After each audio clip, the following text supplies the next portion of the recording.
ആ എന്താ ശ്യാമളെ? സത്യേട്ടൻ പിണങ്ങിപ്പോയി. പിന്നെ പോയോ? ഇതിപ്പോ കഴിഞ്ഞ വർഷം ഏകദേശം ഈ സമയത്ത് തന്നെയല്ലേ പോയത്? ഇപ്പൊ എന്താ കാര്യം? കൂട്ടാൻ നന്നായില്ലേ? എന്റെ മെമ്പറെ അതൊന്നും അല്ല കാര്യം. ഇതിനിപ്പോ പഞ്ചായത്തും മെമ്പറൊന്നും ഇടപെടേണ്ട കാര്യമൊന്നുമില്ല. അയാള് 4 ദിവസം കഴിയുമ്പോ വരണോ താൻ പോയിക്കോ. ഇതങ്ങനെയല്ല മെമ്പറെ. എപ്പൊ പിണങ്ങി പോയാലും 3-4 ദിവസം കഴിയുമ്പോ സത്യേട്ടൻ നമ്മുടെ വീടിന്റെ കിഴക്കേ വശത്ത് കൂടി സൈക്കിളിൽ ബെല്ലടിച്ച് അങ്ങോട്ടും ഇങ്ങോട്ടും നടക്കും. 2-3 പ്രാവശ്യം പോയി കഴിയുമ്പോ ഞാൻ കൈ കാണിച്ച് വിളിക്കും. അപ്പൊ പുള്ളി ഇങ്ങ് പോരും, അല്ലെങ്കിൽ ഞാൻ ചെന്ന് വിളിക്കും. പക്ഷെ ഇപ്രാവശ്യം വന്നില്ല. ഇനിയിപ്പോ ആ സൈക്കിൾ എങ്ങാനും പഞ്ചറായിട്ട് എവിടെയെങ്കിലും അരഞ്ഞിരിഞ്ഞ് നടക്കണ്ടാണാവോ? ഇപ്രാവശ്യം വേറൊരു കാര്യമുണ്ടോ മെമ്പറെ? എന്താ അത് പറ. എന്റെ മെമ്പറിന് അറിയാലോ ഞാൻ എന്തോരം കഷ്ടപ്പെട്ടിട്ടാ ജീവിക്കണം. തൊഴിലുറപ്പിന് പോയ പൈസയും കുടുംബശ്രീന്ന് ലോൺ എടുത്ത പൈസയും കൂട്ടി വെച്ചിട്ട് ഞാൻ എന്റെ ഈ മാല പണയം വെച്ചത് എടുത്തു. അതെന്താ അയാൾക്ക് നല്ല കാര്യല്ലടോ? നല്ല കാര്യല്ലേ? എന്നിട്ടോ പണയം വെക്കാൻ ചോദിച്ചോ? പണയം വെക്കാൻ ചോദിച്ചു. പിന്നെന്തേ? പുള്ളിക്ക് ഈ മാല കഴുത്തേലിട്ടോണ്ട് നടക്കണോന്ന് ഞാൻ കൊടുക്കുവോ? ഒരു 5 മിനിറ്റ് ഇടാൻ കൊടുക്കായിരുന്നു. അതെ, ഈയായിരുന്നു കണ്ണി കണ്ട കിണർ കുഴിക്കാനും കായലിലെ പണിക്കൊക്കെ പോണ മനുഷ്യനാ. ഇതെങ്ങാനും ഊരി വെള്ളത്തിൽ പോയാ ഞാൻ ആരോട് ചോദിക്കും? എന്താ ശ്യാമളെ? സത്യം. നിങ്ങൾക്ക് ആർക്കെങ്കിലും ഈ കണ്ണേറ് അല്ലെങ്കിൽ ഈ വിളൈ അതിൽ വിശ്വാസമുണ്ടോ? ഇല്ലാത്തവരായിട്ട് പറയാം. നമ്മൾ ഇപ്പോൾ എന്തെങ്കിലും കാര്യങ്ങൾ നമ്മുടെ ലൈഫിൽ നമ്മൾ അച്ചീവ് ചെയ്യാൻ പോവുകയാണ്, അല്ലെങ്കിൽ നമ്മൾ നെക്സ്റ്റ് സ്റ്റെപ്പ് വലിയൊരു സ്റ്റെപ്പിലേക്ക് നമ്മൾ കാലെടുത്ത് വെക്കാൻ പോവുകയാണ്, വലിയൊരു അച്ചീവ്മെൻ്റ് ആണ്, അല്ലെങ്കിൽ വലിയൊരു ഗ്രോത്ത് നമ്മൾ, അല്ലെങ്കിൽ നമ്മുടെ ബിസിനസ് പരമായിട്ട് നമ്മൾ എന്തെങ്കിലും വലിയൊരു പ്ലാൻ ചെയ്തിട്ടുണ്ട്. അപ്പോൾ അതിനെക്കുറിച്ചൊന്നും അധികം ആരോടും ഷെയർ ചെയ്യാതിരിക്കുക. അധികം ആരോടും ഷെയർ ചെയ്യേണ്ട. കാരണം നമുക്കത് അച്ചീവ് ചെയ്ത് കഴിഞ്ഞിട്ട് നമ്മളുടെ കൈകളിലേക്ക് എത്തിക്കഴിഞ്ഞിട്ട് നമുക്കത് ഷെയർ ചെയ്യാം. ഇതിനെക്കുറിച്ചൊക്കെ ബുക്സ് വരെ എഴുതിയിട്ടുണ്ട് കേട്ടോ. കാരണം നല്ലതിനെ മനുഷ്യൻ്റെ കണ്ണുകൾക്ക് നശിപ്പിക്കാനുള്ള കഴിവുണ്ട് എന്നുള്ളത് വളരെ സത്യമായിട്ടുള്ളൊരു കാര്യമാണ്. അതുകൊണ്ട് നിങ്ങൾക്ക് നിങ്ങളുടെ ലൈഫിൽ എന്തെങ്കിലും കാര്യങ്ങൾ അച്ചീവ് ചെയ്യാനായിട്ട് താല്പര്യമുണ്ട്, അല്ലെങ്കിൽ നിങ്ങൾ ആ ഒരു സ്റ്റെപ്പിൻ്റെ ആ ഒരു കാര്യം അച്ചീവ് ചെയ്യുന്നതിൻ്റെ അടുത്ത പോയിന്റിൽ നിൽക്കുകയാണ്, അങ്ങനെയൊക്കെ ഉണ്ടെങ്കിൽ ഒരിക്കലും അതൊന്നും ഒരാളോടും ഷെയർ ചെയ്യേണ്ട കാര്യമില്ല. നമ്മുടെ കൈകളിൽ എത്തി എന്ന് 100% ഉറപ്പായതിന് ശേഷം ആരോട് വേണേലും ഷെയർ ചെയ്യാം. നമ്മൾ നമ്മുടെ നല്ല മനസ്സുകൊണ്ടും നമ്മുടെ സന്തോഷം കൊണ്ടും നമ്മൾ പലരോടും ഷെയർ ചെയ്യും. നമ്മുടെ മനസ്സിലൊന്നുമില്ല. പക്ഷേ ഈ കേൾക്കുന്ന ആൾക്കാരൊക്കെ എല്ലാവരും നമ്മളുടെ നല്ലത് തന്നെയാണ് ആഗ്രഹിക്കുന്നതെന്ന് ഒരിക്കലും വിചാരിക്കരുത്. ചിലപ്പം ആണോ ഇങ്ങനെ ആ ഒരു കേൾക്കുന്ന ആൾക്കാരൊക്കെ എപ്പോഴും നമ്മുടെ നല്ലത് മാത്രമേ ആഗ്രഹിക്കുകയുള്ളൂ എന്ന് ഒരിക്കലും അണ്ടർ എസ്റ്റിമേറ്റ് ചെയ്യരുത് കേട്ടോ. നമ്മുടെ ചുറ്റിലുള്ള ആളുകളൊക്കെ എല്ലാവരും നമ്മുടെ നല്ലതൊന്നും അല്ല ആഗ്രഹിക്കുന്നതെന്നുള്ള ഒരു ചിന്താഗതി ആദ്യമേ ഉള്ളത് വളരെ നല്ലതാണ്. അതുകൊണ്ട് എന്ത് കാര്യമാണെന്നുണ്ടെങ്കിലും നമ്മൾ അച്ചീവ് ചെയ്തതിന് ശേഷം മാത്രം മറ്റുള്ളവരോട് ഷെയർ ചെയ്യാൻ നോക്കുക. ഞാൻ കുറച്ച് കാര്യങ്ങൾ ചോദിക്കാം. മോള് എത്ര മണിക്ക് എഴുന്നേക്കും? ഞാനങ്ങനെ നേരത്തെ എഴുന്നേക്കുന്ന ആളല്ല. 8 മണി 8:30 ആവാണ്ട് ഞാൻ എണീക്കത്തില്ല. എന്ന് വെച്ചാൽ എനിക്ക് ഒത്തിരി നേരത്തെ എഴുന്നേറ്റ് തലവേദന എടുക്കും. ഉള്ള കാര്യം പറഞ്ഞല്ലോ, അതെനിക്ക് ഇഷ്ടമായി. 2ാമത്തെ ചോദ്യം, വീട്ടിലെ ജോലികളൊക്കെ ചെയ്യാൻ അറിയോ? ഞാനൊരു വീട്ടുജോലിക്കാരി ആയിട്ടല്ലല്ലോ ഇപ്പൊ കല്യാണം കഴിഞ്ഞ് പോകുന്ന വീട്ടിലോട്ട് പോകുന്നത്. അത്യാവശ്യം എനിക്ക് ചെയ്യാൻ അറിയാം. പക്ഷെ മറ്റുള്ളവർ ഭരിക്കുന്ന രീതിയിലാണെങ്കിൽ ഞാൻ ചെയ്യത്തില്ല. എന്നെ കൂടെ പറ്റുന്നതൊക്കെ ഞാൻ ചെയ്ത് സഹായിക്കും. അത്ര കുറഞ്ഞ പുള്ളി അല്ലല്ലോ. അല്ല, ഞാൻ ചോദിച്ചല്ലേ ഉള്ളു. ഞാനൊരു വഴക്ക് പറഞ്ഞു. അപ്പൊ മോളുടെ പ്രതികരണം എങ്ങനെയായിരിക്കും? കാര്യമുള്ള കാര്യത്തിനാണെങ്കിൽ ഞാൻ കേൾക്കും. ഇപ്പൊ എന്റെ ഭാഗത്ത് നല്ല മിസ്റ്റേക്ക് ഉണ്ടെങ്കിൽ ഞാനത് അക്സെപ്റ്റ് ചെയ്യും. പക്ഷെ കാര്യമില്ലാത്ത കാര്യമാണെങ്കിൽ എന്റെ വായിന്നും കേൾക്കും. എന്റെ നാക്ക് വെറുതെ ഇരിക്കുകയല്ലല്ലോ. പിന്നെ നിസ്സാര കാര്യത്തിനൊക്കെ വഴക്കുണ്ടാക്കാൻ വരിക, അല്ലെങ്കിൽ വഴക്കുണ്ടാക്കണത് മനഃപൂർവ്വം ഉദ്ദേശിച്ചിറങ്ങി തിരിഞ്ഞ ആൾക്കാരുണ്ടല്ലോ, അവരുടെയൊക്കെ കാലം വരെ നിർത്തടിക്കാൻ പോലും എനിക്ക് മടിയില്ല. ഇതൊന്നും നടക്കി പോകത്തില്ല. എപ്പോഴും സ്വന്തം വീട്ടിലേക്ക് പോകണമെന്ന് പറഞ്ഞ് നിർബന്ധം പിടിക്കരുത്. കല്യാണം കഴിഞ്ഞ് കഴിഞ്ഞാൽ ഭർത്താവിന്റെ വീടാണ് മോളുടെ വീട്. 24 വയസ്സായി എനിക്ക്. ഈ 24 വയസ്സ് വരെയും എന്റെ ഈ മാതാപിതാക്കളാണ് വളർത്തി വലുതാക്കിയത്. അവരുടെ ഒരു സ്വപ്നമാണ് ഞാൻ പഠിച്ച് നല്ല ജോലിയൊക്കെ വാങ്ങി ഒരു സെറ്റിൽഡ് ആവണം, ഒരു കുടുംബജീവിതത്തിലേക്ക് പോകണമെന്ന് അവരുടെ സ്വപ്നമാണ്. അപ്പോൾ കല്യാണം കഴിഞ്ഞ് കഴിക്കാൻ എന്റെ വീട്ടുകാരെ മറന്നിരിക്കും, എന്റെ ഭർത്താവിന്റെ വീട്ടിൽ മാത്രം മതി എന്ന് പറഞ്ഞ് ജീവിക്കാനൊന്നും എന്നെ കൊണ്ട് പറ്റത്തില്ല. എന്നെ കിട്ടത്തുമില്ല. അതെ, ഞാൻ മോനോടായിട്ടൊന്ന് ആലോചിക്കട്ടെ. നന്നായിട്ടൊന്ന് ആലോചിക്കണം. ആലോചിച്ചിട്ട് പറയാം കേട്ടോ. പറഞ്ഞാൽ മതി, ആലോചിച്ചിട്ട് പറഞ്ഞാൽ ശരി. എന്നാ എനിക്ക് ഈ കഥാപാത്രത്തെ ഒന്ന് പഠിച്ചാൽ കൊള്ളാമെന്നുണ്ട്. പഠിപ്പിച്ചാലും അത് പഠിക്കാനുള്ള കഴിവ് തനിക്കുണ്ടെന്ന് തോന്നുന്നില്ല. സ്ത്രീ തന്റെ ആജന്മ ശത്രുവാണെന്ന് പറഞ്ഞല്ലോ. തന്റെ അമ്മ തന്റെ ശത്രുവാണോ? പെങ്ങള് ശത്രുവാണോ? അതോ അമ്മ പെങ്ങന്മാരൊന്നും ഇല്ലാത്തവനാണോ താൻ? തന്റെ പൈങ്കിളി നോവലിലെ ഏതു നേരം ദിവാസ്വപ്നം കണ്ടുകൊണ്ട് നടക്കുന്ന വിഡ്ഢിക്കോതയല്ല യഥാർത്ഥ സ്ത്രീ.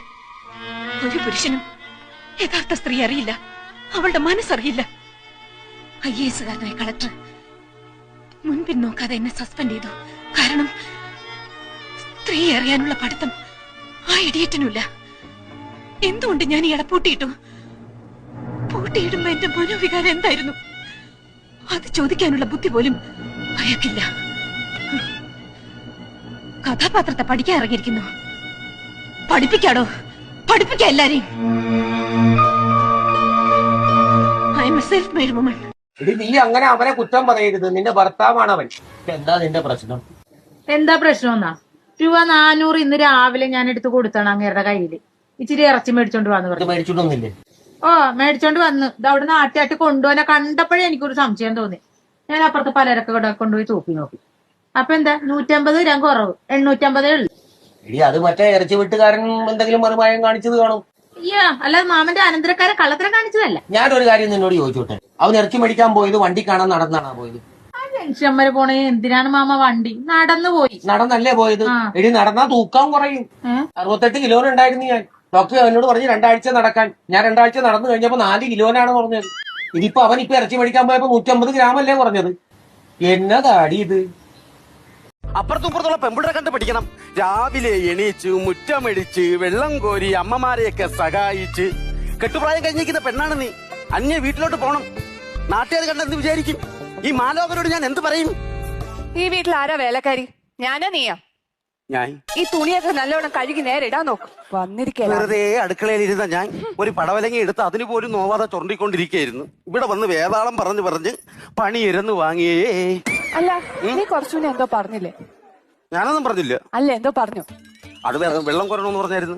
അല്ല, അത് കഴിഞ്ഞിട്ട് വിറവ് കെട്ടണമെന്ന് പറഞ്ഞായിരുന്നു. എടി, വെള്ളത്തിന്റെ വിറകിന്റെ നടുക്ക് എന്തോ പറഞ്ഞില്ലേ? കലം വെച്ച് ചോറ് വയ്ക്കണമെന്ന് പറഞ്ഞായിരുന്നു. അയ്യോ അല്ല, കല്യാണം എന്നോ പ്രായം എന്നോ എന്തൊക്കെയോ പറഞ്ഞില്ലേ? അത് കല്യാണപ്രായം കഴിഞ്ഞിരിക്കണെന്ന് പറഞ്ഞു. എന്നെ കണ്ട കല്യാണപ്രായം തോന്നുന്നു. നിന്റെ കാര്യമല്ല, എന്റെ കാര്യമാ പറഞ്ഞത് കല്യാണപ്രായം കഴിഞ്ഞ് നിൽക്കുന്നെന്ന്. ഓ, അല്ലെങ്കിൽ ആരോട് പറയാൻ?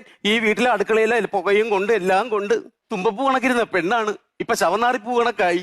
അപ്പുറത്തും ഇപ്പുറത്തുള്ള പെമ്പിൾ മറ്റേ ഇപ്പഴേ ഒരു തമിഴ് പാട്ടുണ്ടല്ലോ, വാട്സാപ്പിൽ വന്ന പാട്ട്. എന്താ അഴകുപ്പുള്ള അഴകുപ്പുള്ള അഴകുപുള്ള നീ ഈ സാഹചര്യം ലോൺ അടച്ചാ? എടി, ലോൺ അടയ്ക്കാൻ എങ്ങനെയാടി പറ്റുന്നത്? എന്റെ ചേട്ടൻ ജോലിക്ക് പോയിട്ട് ഇതുവരെ വന്നിട്ടില്ല. എന്റെ വീട്ടിലും വന്നിട്ടില്ലടി. എന്റെ കെട്ടിയാണ് നിന്റെ വീട്ടിൽ പറഞ്ഞത്. അയ്യോ, നിന്റെ കെട്ടിയന്റെ കാര്യമല്ല പറഞ്ഞ, എന്റെ കെട്ടിയന്റെ കാര്യ. പിന്നെ ഇവരൊക്കെ എവിടെ പോയി? നീ എന്തിനാ എപ്പോഴാ പാവത്തിനെ സംശയിക്കുന്നത് അങ്ങോട്ട്? എടി, സംശയിക്കാൻ കാരണം ഉള്ളതുകൊണ്ട് തന്നെയാണ് സംശയിക്കുന്നത്. എന്ത് കാര്യം? നിനക്ക് ഞാൻ കാണിച്ചു തരാം. കൊടുത്തലാണോ കാര്യം? എടി, കഴിഞ്ഞ ദിവസം എന്റെ ചേട്ടൻ അങ്ങ് 3 ജോലിക്ക് പോയി. നീ പറഞ്ഞല്ലേ? എന്നിട്ട് രാത്രിയായപ്പോ എനിക്കൊരു മെസ്സേജ്. എന്ത് മെസ്സേജ്? ഇവിടെ മഞ്ജു ഉണ്ട്, ഞാനതുകൊണ്ട് ഹോട്ടലിൽ റൂം എടുത്ത് താമസിച്ചിട്ട് നാളെ വരുള്ളൂ. നീ ദൈവദോഷം പറയാ പാവത്തിനെ കുറിച്ച് എടുത്തേ വരൂടി. ആടി, ഞാൻ നിനക്ക് മെസ്സേജ് കാണിച്ചു തരാം. നോക്ക്, ഇവിടെ മഞ്ജു ഉണ്ട്, ഞാൻ ഹോട്ടലിൽ റൂം എടുത്ത് താമസിച്ചിട്ട് നാളെ വരുള്ളൂ. എടി മന്ദബുദ്ധി, ഇവിടെ മഞ്ജു ഉണ്ട് എന്നല്ല, ഇവിടെ മഞ്ഞുണ്ട്, അതുകൊണ്ട് ഹോട്ടലിൽ റൂം എടുത്തിട്ട് നാളെ വരുള്ളൂന്ന്. മൂന്നാറല്ലേ പോയേക്കണത്? എടി, മഞ്ജു ഉണ്ടെന്നല്ല, അല്ല മഞ്ഞുണ്ട്. മഞ്ഞുണ്ടെന്നായിരുന്ന?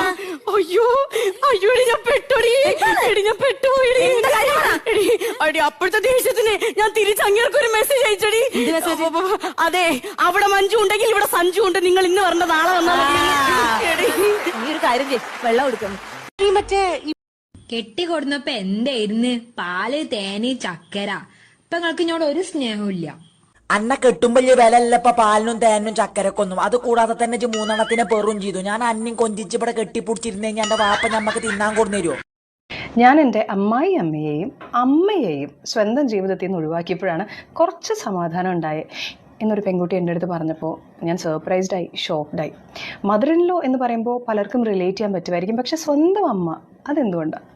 അവൾ എൻ്റെ അടുത്ത് പറഞ്ഞു, കല്യാണം കഴിഞ്ഞിട്ട് ഇപ്പോൾ 15 വർഷമായി. വളരെ ടോക്സിക് ആയിട്ടുള്ളൊരു ബന്ധമായിരുന്നു തുടക്കം മുതലേ. അപ്പോൾ അന്ന് മുതൽ ഈ പാർട്ട്ണർ ചെയ്യുന്ന എല്ലാ തോന്നിവാസത്തിനും മദർ ഇൻ ലോയും ഫാദർ ഇൻ ലോയും അവരുടെ വീട്ടുകാർ മുഴുവൻ കൂടെ നിൽക്കും. അവൾ പറഞ്ഞു, ശരിയാണ്, അവരുടെ മകനാണ്, അവർ സപ്പോർട്ട് ചെയ്യുന്നത് എനിക്ക് മനസ്സിലാക്കാം. പക്ഷെ ഞാൻ എന്നൊക്കെ എൻ്റെ വീട്ടിൽ ചെന്ന് ഇതിനു വേണ്ടി ഒരു സപ്പോർട്ട് ചോദിച്ചിട്ടുണ്ടോ? എൻ്റെ അമ്മയും ഇതുപോലെ തന്നെ എൻ്റെ അടുത്ത് ബിഹേവ് ചെയ്തത്. അതായത് അവളുടെ പാർട്ട്ണറുടെ സൈഡ് പിടിക്കാം. വർഷങ്ങളോളം അവളിത് സഹിച്ചു. അതിനുശേഷം ഇപ്പോൾ ഒരിക്കൽ അമ്മയുടെ അടുത്ത് എന്ന് ചോദിച്ചു, എൻ്റെ ഭാഗത്തൊരു തരി പോലും മിസ്റ്റേക്ക് ഇല്ലെങ്കിൽ പോലും അമ്മ എന്തിനാണ് എൻ്റെ പാർട്ട്ണറുടെ സൈഡ് പറയുന്നത്? അവൾ പറഞ്ഞു, അതിന് അമ്മ പറഞ്ഞ മറുപടികൾ, 1, സ്നേഹം കൊണ്ട് മാറ്റിയെടുക്കാം, അങ്ങനെയൊക്കെ നിന്നാൽ പിന്നീട് ശരിയാവുമെന്ന് ഞാൻ ഓർത്തു. 2, നിനക്കാവുമ്പോൾ ഇത് ക്ഷമിക്കാൻ പറ്റും, അവനത് പറ്റത്തില്ലെന്നേ, അവനതിനുള്ളൊരു മനസ്സൊന്നുമില്ല. 3, ഇനി ഞാൻ അങ്ങനെയൊക്കെ പറഞ്ഞിട്ട് വേണം എന്നെ വെറുക്കാനായിട്ട്. അവൾ പറഞ്ഞു, അന്നത്തെ ദിവസം ആ നിമിഷത്തിൽ അവൾ മനസ്സിലാക്കി ഈ പല റീലുകളിലും കാണുന്ന പോലെ എല്ലാ പേരൻസും മക്കൾക്ക് വേണ്ടി നിലകൊള്ളുന്നവരല്ല. എല്ലാ പേരൻസും എല്ലാം നമ്മുടെ നന്മ ആഗ്രഹിക്കുന്നവർ, നമുക്ക് വേണ്ടി കാര്യങ്ങൾ ചെയ്യാൻ പറ്റുന്നവരല്ല, അല്ലെങ്കിൽ മനസ്സിലുണ്ടായിട്ടും ചെയ്യുന്നവരല്ല എന്നെന്ന്. What are your thoughts? പിന്നെ ഞാനൊരു കാര്യം പറയട്ടെ. എനിക്ക് രാവിലെ എണീക്കുമ്പോ നല്ല മധുരമുള്ള സുലൈമാനെ ഇഷ്ടം. അതിലൊരു പുതിനേന്റെ ഇലയും കൂടെ ഉണ്ടെങ്കിൽ റാഹത്തായി.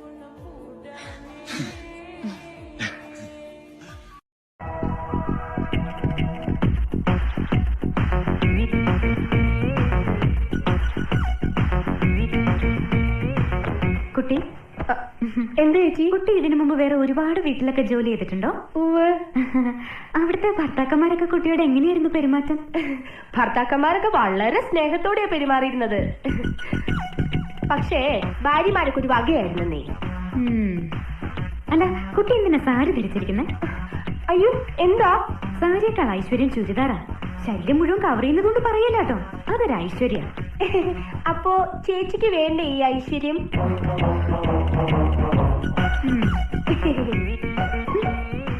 അതെ. എന്താ ചേച്ചി? കുട്ടിക്ക് അറിയോ, വടക്കേ ഇന്ത്യയിൽ ഒരു വീട്ടില് വീട്ടുകാരന്റെ അടുത്ത് അവിടുത്തെ ജോലിക്കാരി അറിയാതൊന്ന് സംസാരിച്ചു. എന്തോ വീട്ടുകാര്യം മതിയല്ലോ. അന്ന് രാത്രി കാവില് വിളക്ക് വെക്കാൻ പോയ അവളെ പാമ്പ് കൊത്തി. അതെങ്ങനെ നിനക്കറിയാം?